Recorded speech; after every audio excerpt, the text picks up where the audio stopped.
Hi all. ಗಿಡಗಳ ಜೊತೆ ಇರೋದು ಅಂತ ಅಂದ್ರೆ ಏನೋ ಒಂಥರ ಖುಷಿ, ಸಮಾಧಾನ ಅಲ್ವಾ? ನಮ್ಮನೇಲಿ ಕೆಲವು ಇಂಡೋರ್ ಪ್ಲಾಂಟ್ಸ್ ಇಟ್ಟಿದ್ದೀನಿ. ಅದರ ಕ್ಲೀನಿಂಗ್ ಮತ್ತೆ ಅರೇಂಜಿಂಗ್ ಕೆಲಸ ಮಾಡ್ತಾ ಆಥರ್ ಡೇವಿಡ್ ಶ್ವಾರ್ಟ್ಜ್ ಅವರ the magic of thinking big, ದೊಡ್ಡದಾಗಿ ಯೋಚಿಸಿ ದೊಡ್ಡದಾಗಿ ಬದುಕಿ ಪುಸ್ತಕದ ಸಮ್ಮರಿನ ಶೇರ್ ಮಾಡ್ತೀನಿ.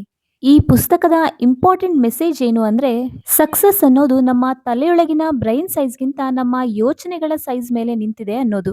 ಇಲ್ಲಿ ಆಥರ್ ಹೇಳೋ ಹಾಗೆ ದೊಡ್ಡ ಸಕ್ಸಸ್ ಅನ್ನೋದು ಸಣ್ಣ ಸಣ್ಣ ಸಕ್ಸಸ್ಗಳ ಒಂದು ಸೀರೀಸ್ ಅಷ್ಟೇ. ಈ ಪುಸ್ತಕ ನಮಗೆ ಐಡಿಯಾ ಪ್ಯಾರಾಲಿಸಿಸ್ ಇಂದ ಹೊರಗೆ ಬರೋದನ್ನ ಹೇಳ್ಕೊಡುತ್ತೆ. ಅಂದ್ರೆ ಜಾಸ್ತಿ ಯೋಚನೆ ಮಾಡ್ತಾ ಪರ್ಫೆಕ್ಟ್ ಟೈಮ್ಗೆ ಕಾಯ್ತಾ ಕೂರೋದು ಅಂತ. ಇಲ್ಲಿ ಆಥರ್ ಮೆನ್ಷನ್ ಮಾಡಿರೋ ಹಾಗೆ ಪ್ರೋಗ್ರೆಸ್ ಮೇಲೆ ಗಮನ ಇಡಬೇಕು, ಪರ್ಫೆಕ್ಷನ್ ಮೇಲಲ್ಲ ಅಂತ.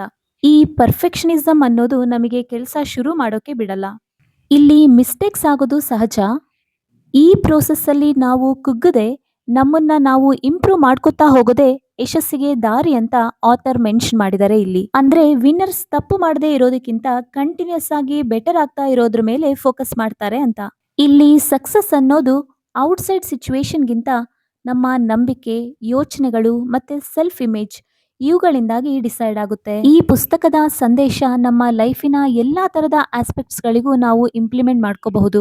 The magic of thinking big ಇದೊಂದು ಕ್ಲಾಸಿಕ್ ಬುಕ್. ಈ ಪುಸ್ತಕದ ಕಂಪ್ಲೀಟ್ ಸಮ್ಮರಿನ ನನ್ನ ಯೂಟ್ಯೂಬ್ ಚಾನಲ್ ಮೈತ್ರಿಯ ಕ್ರಾಫ್ಟ್ ಡೈರಿಯಲ್ಲಿ ಅಪ್ಲೋಡ್ ಮಾಡಿದ್ದೀನಿ. ಪ್ಲೀಸ್ ಚೆಕ್ ಮಾಡ್ಕೊಳ್ಳಿ. Thank you so much.